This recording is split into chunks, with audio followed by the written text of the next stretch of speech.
Now, it's always good to separate myths from facts. And here today, I want to separate the chaff from the wheat. And let's call a spade and not a big spoon. So, this Nyota thing, one thing you have to understand, this is not a Kenyan taxpayer money raised from our taxes and disbursed by the exchequer. No. This is a donor-funded loan from the World Bank. Let's get it right.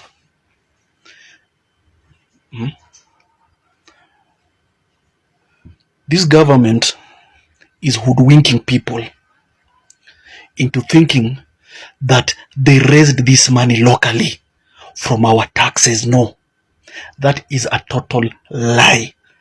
The truth of the matter, this is money that was given to us by the World Bank, and it is a loan that must be repaid back with interest. Now, I talked about these Bretton Woods institutions, one of them being World Bank and the other one being IMF. They know very well when they disburse money as loans to a country, that money's intention is for development. Now, what kind of nonsense is this of disbursing 22,000 shillings to youths to start a business? Let's just be honest. These institutions are aiding and abetting bad governance. Because let's be honest, in today's economy, what are you going to do with 22,000 Kenya shillings? There are many people who are on payroll earning more than 22,000, but they still cannot make ends meet. Majority are living on Fuliza, majority are on these lending apps, and majority have even resorted to going to these Shylock people. People are living in debt because there is no proper circulation of money and the cost of living has gone high, but salaries are stagnating. What is somebody going to do with 22,000 Kenya shillings? Let's just be honest. Look at the state of the economy. Many companies are downsizing. Many companies are shutting off branches that are not making money. They are declaring staff redundant.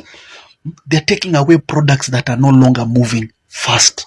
And for those who cannot take the heat, they are completely shutting down and relocating to another country.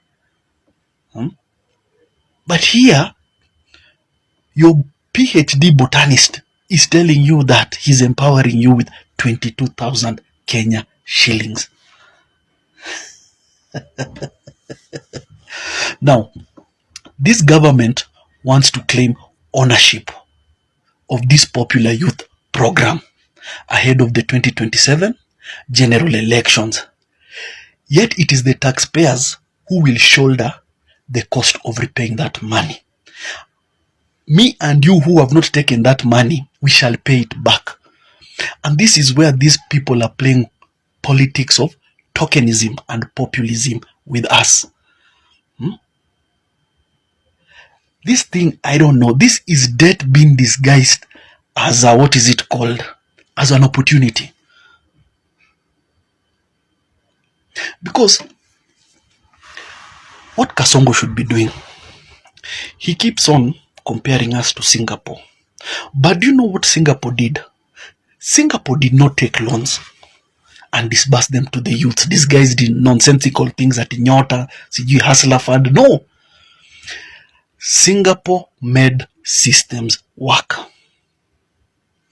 Singapore ensured they had robust, invigorated, and independent institutions, you see, that can play oversight effectively and efficiently,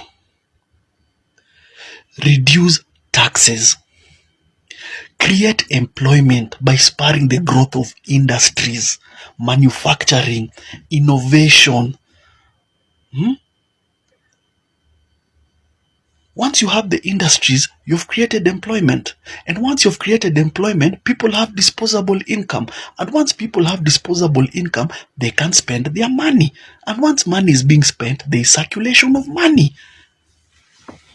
But what is this you're giving people 22,000? At first, they said it was 100,000. They have taken it to 50,000. Now they have taken it to 25,000, but what you're getting is 22,000. Then they're lying to you 3,000 is going to see your NSSF, see account, see what? Who opened that NSSF account over there? Where is that 3,000 going? So they're still borrowing money. They're lying to you that they have raised it locally. They change the script. They disperse less than what they promised. Then 3,000 from everybody in NSSF. Isn't that just budgeted and institutional corruption? Let's just be honest. Where is that 3,000 going? And who said it has to go to NSSF? Why does NSSF need that money? For what? Or is that money the one that's going to build that road? That Rironi, sijui Maimayu, sijui Mau road? They first said it was 100,000. It went to 50. Now 25, but then what you get on your phone is 22,000. So where is 3,000 going? So they have the audacity to sink us more into debt. And after sinking us into debt, they still have the temerity to still take another 3,000 from everybody, surely. Amoni ni mchezo wa paka na panya ama mchezo wa town. This is a man who ran a campaign castigating and disparaging Uhuru, that he has overborrowed, that he has taken us deep into debt, that when he comes into power, he will not borrow, he will stop digging. But immediately this man got into office. In the last 3 years, we have borrowed over 3 trillion. We have surpassed our debt ceiling. And we are not getting any value for those loans. We are not seeing anything in regards to infrastructure being developed. Our lives are still the same. The taxes this government are taking from us cannot even go to development. Most of it is going to restructure these debts, pay for these debts. And the little that is left again is used to pay salaries for a bloated government that is proving to be unsustainable. They are taxing us heavily. We are seeing nothing.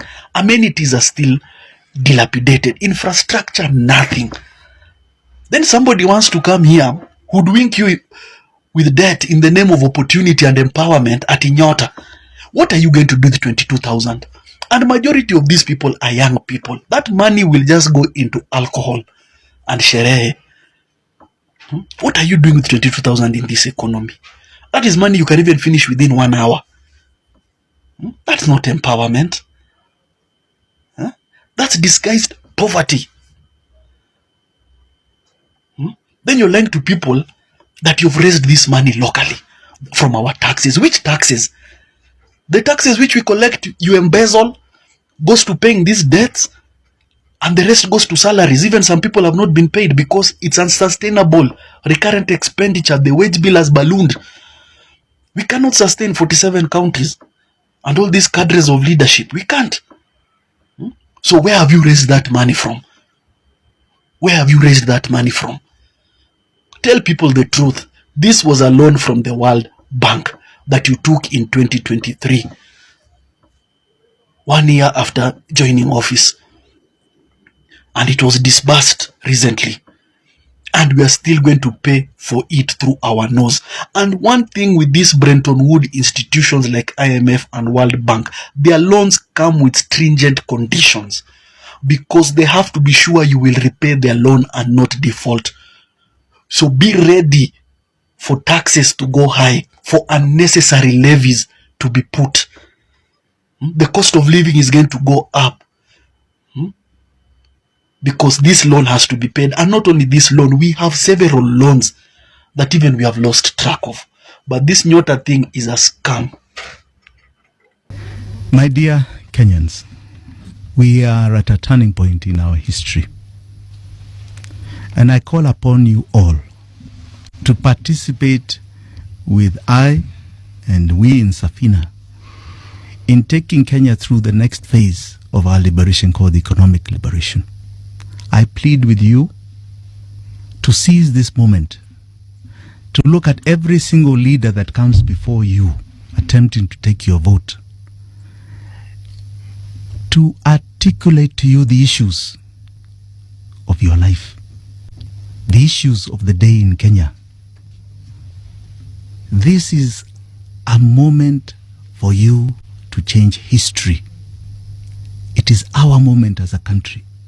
It was started by Genz, and we must complete this journey of liberating Kenya from the shackles of what was created in 1920 by the colonialist. You must arm yourself with that voter's card. You must participate in an election that answers your question when you X the box. It must be you you're voting for, not Jimmy, not whoever else. It is you yourself you're voting for.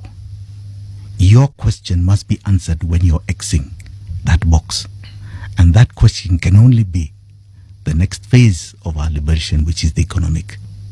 Join us in that liberation. Mido nacheza mdhaminisi na kaona dai moshi tazivuta vuta. Limit ya fuliza imeongezeka nkoma. Neza shika jag na kanudu sie. Nacheza kiroro. Neza fika soko. Turiri memdagi meditation naki. Shusha kibandaski cha podonde neza. Rada nama vuta izoma.